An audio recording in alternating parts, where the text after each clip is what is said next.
Hello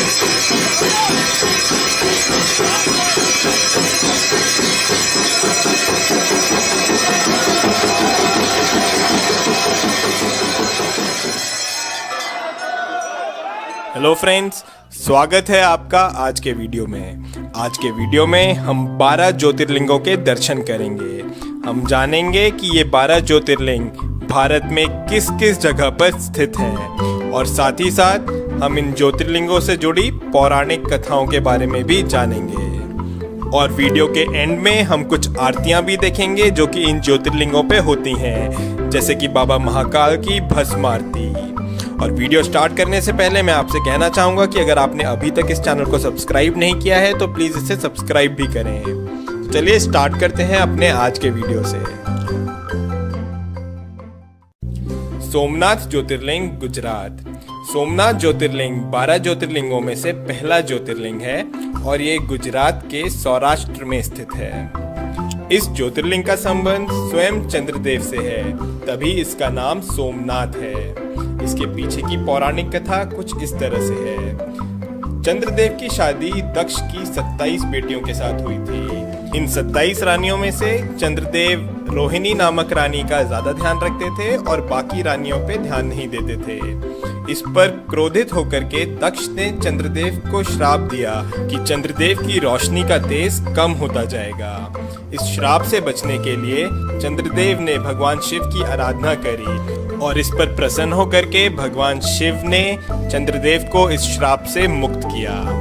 पौराणिक कथाओं के अनुसार माना जाता है कि चंद्रदेव ने ये मंदिर सोने का बनवाया था। उसके बाद रावण ने इस मंदिर को चांदी का बनवाया और फिर श्री कृष्ण ने इस मंदिर को चंदन का बनवाया। इतिहास के अनुसार माना जाता है कि अलग अलग युद्धों की वजह से सोमनाथ मंदिर 17 बार टूटा है और इसका पुनर्निर्माण हुआ है। आज जो हम सोमनाथ मंदिर देख रहे हैं उसका निर्माण श्री वल्लभ भाई पटेल ने करवाया था। और ये है सोमनाथ ज्योतिर्लिंग के आरती के दर्शन।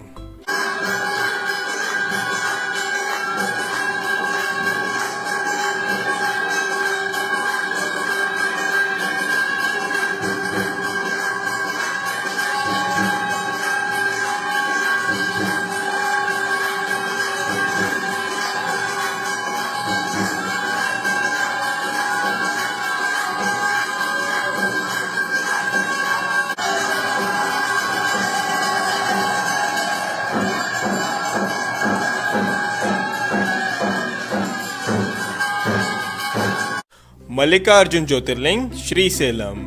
मल्लिकार्जुन ज्योतिर्लिंग आंध्र प्रदेश में श्रीसेलम नाम की जगह में कृष्णा नदी के तट पर स्थित है। इसकी पौराणिक कथा कुछ इस तरह है। जब भगवान गणेश और भगवान कार्तिकेय की शादी की बात चल रही थी तब प्रश्न ये उठा कि किसकी शादी पहले होगी। इसका निर्णय करने के लिए भगवान शिव ने दोनों को विश्व का चक्कर लगा करके आने को कहा। इस पर भगवान कार्तिकेय अपना वाहन लेकर के निकल गए, लेकिन गणेश जी ने चतुराई दिखाई और भगवान शिव और पार्वती के ही 7 चक्कर लगा लिए।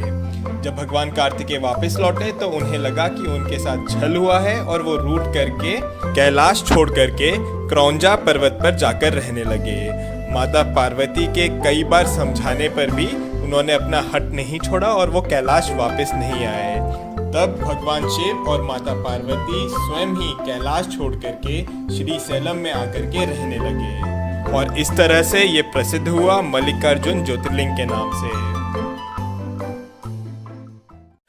महाकालेश्वर ज्योतिर्लिंग, उज्जैन। महाकालेश्वर ज्योतिर्लिंग उज्जैन में शिप्रा नदी के तट पर स्थित है। माना जाता है कि महाकालेश्वर ज्योतिर्लिंग स्वयंभू है, यानी कि वो खुद से यहाँ उत्पन्न हुआ है। महाकाल ज्योतिर्लिंग की विशेषता ये है कि ये एकमात्र दक्षिण मुखी ज्योतिर्लिंग है। यहाँ पर हर रोज सुबह 4 बजे भस्म आरती होती है जो कि पूरे विश्व में प्रसिद्ध है। उज्जैन के लोग महाकाल को इस नगरी का राजा मानते हैं।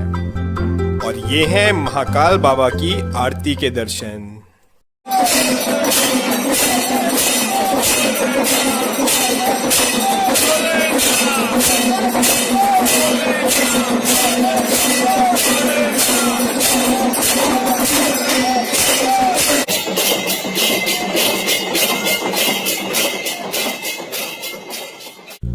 ओमकारेश्वर ज्योतिर्लिंग मध्य प्रदेश।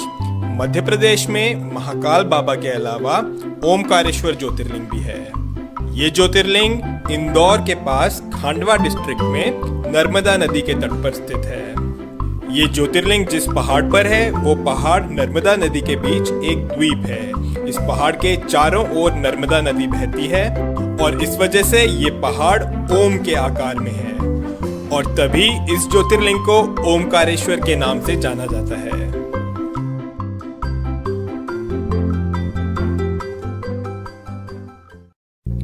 बैद्यनाथ ज्योतिर्लिंग देवगढ़ झारखंड। झारखंड के देवगढ़ डिस्ट्रिक्ट में बाबा बैद्यनाथ धाम है। पूरे भारत में यही सिर्फ एक ऐसा मंदिर है जहां पर ज्योतिर्लिंग और शक्तिपीठ दोनों एक साथ है।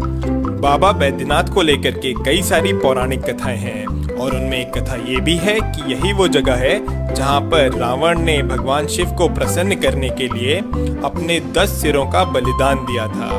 भगवान शंकर ने प्रसन्न होकर के रावण को दर्शन दिए और रावण का इलाज किया।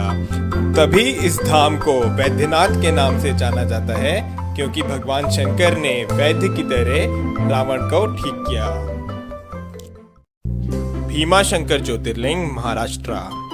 भीमाशंकर ज्योतिर्लिंग महाराष्ट्र में पुणे के पास सह्याद्री हिल्स पर है। यहाँ से भीमा नदी उत्पन्न होती है। इसकी पौराणिक कथा कुछ इस तरह से है। त्रिपुरासुर नामक राक्षस इस जगह पर काफी उत्पात मचा रहा था। उसको खत्म करने के लिए भगवान शिव खुद यहाँ पर आए और उससे युद्ध किया और उसको खत्म किया। युद्ध के बाद भगवान शिव काफी थक गए थे और यहाँ पर बैठ करके उन्होंने आराम किया और माना जाता है कि भीमा नदी उनके पसीने से निकलने वाले जल से उत्पन्न हुई। इसके बाद वहाँ के लोगों ने भगवान शिव से प्रार्थना करी कि वो यहीं पर ही बस जाएं, तो भगवान शिव प्रसन्न होकर के यहाँ पर हमेशा के लिए भीमाशंकर ज्योतिर्लिंग के रूप में स्थापित हो गए। रामेश्वर ज्योतिर्लिंग तमिलनाडु। रामेश्वर ज्योतिर्लिंग तमिलनाडु में रामनाथ नाम की जगह पर है। ये 12 ज्योतिर्लिंगों में से एक ज्योतिर्लिंग तो है ही, साथ ही साथ ये हिंदू धर्म के अनुसार 4 धामों में से एक धाम भी है। रामेश्वर ज्योतिर्लिंग की स्थापना स्वयं श्री राम ने करी थी। लंका तक जाने के लिए समुद्र पार करने से पहले श्री राम ने स्वयं इस शिवलिंग की स्थापना करी थी, तभी इसको रामेश्वर नाम से जाना जाता है।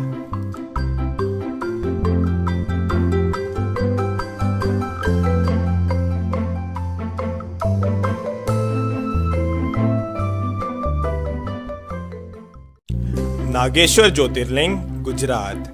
गुजरात में सोमनाथ बाबा के अलावा नागेश्वर ज्योतिर्लिंग भी है।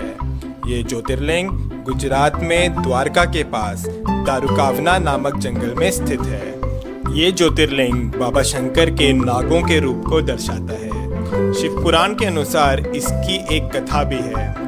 माना जाता है कि यहाँ पर एक राक्षस का जोड़ा रहता था जिसका नाम था दारुका और दारुकी।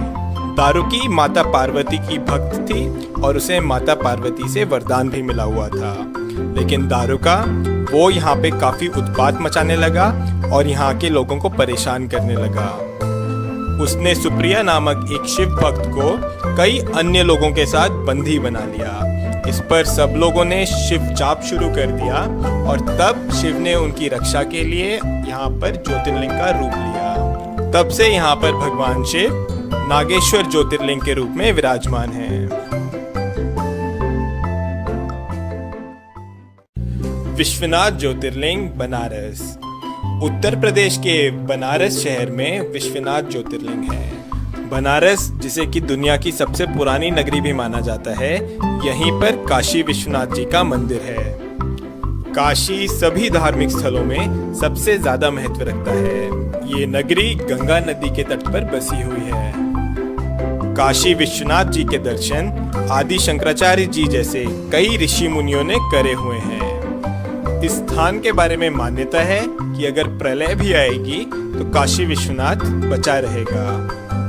माना जाता है कि इसकी रक्षा के लिए शिव जी इसे अपने त्रिशूल पे उठा लेंगे और सब कुछ ठीक होने पर इसे पुनः इसके स्थान पर रख देंगे। जो मंदिर हम आज देख रहे हैं, इसका निर्माण देवी अहिल्याबाई होलकर ने कराया था। और ये हैं काशी विश्वनाथ जी के आरती के दर्शन।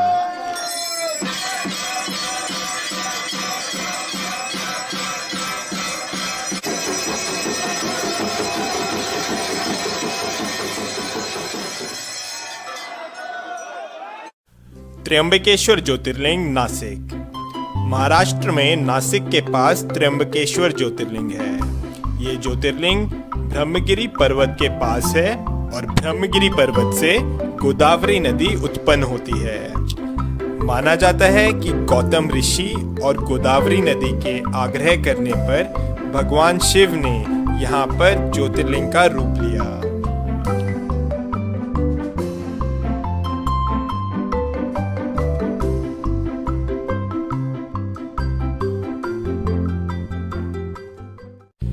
केदारनाथ ज्योतिर्लिंग उत्तराखंड। उत्तराखंड में रुद्रप्रयाग जिले में केदारनाथ ज्योतिर्लिंग है। गौरीकुंड से आगे जाकर के मंदाकिनी नदी के तट पर बाबा केदारनाथ विराजमान है। इस मंदिर का निर्माण पांडवों ने करवाया था।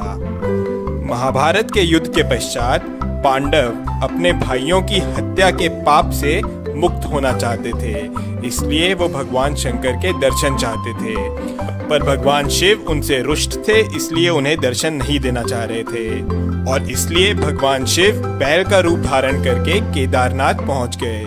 लेकिन पांडव उनका पीछा करते करते केदारनाथ भी आ गए।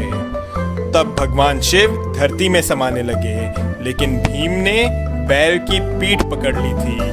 तभी यहाँ पर केदारनाथ शिवलिंग बैल के पीठ के रूप में है।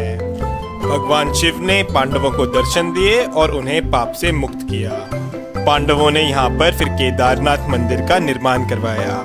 ये मंदिर काफी पुराना है और माना जाता है कि करीब 400 साल तक ये मंदिर बर्फ के अंदर दबा हुआ था।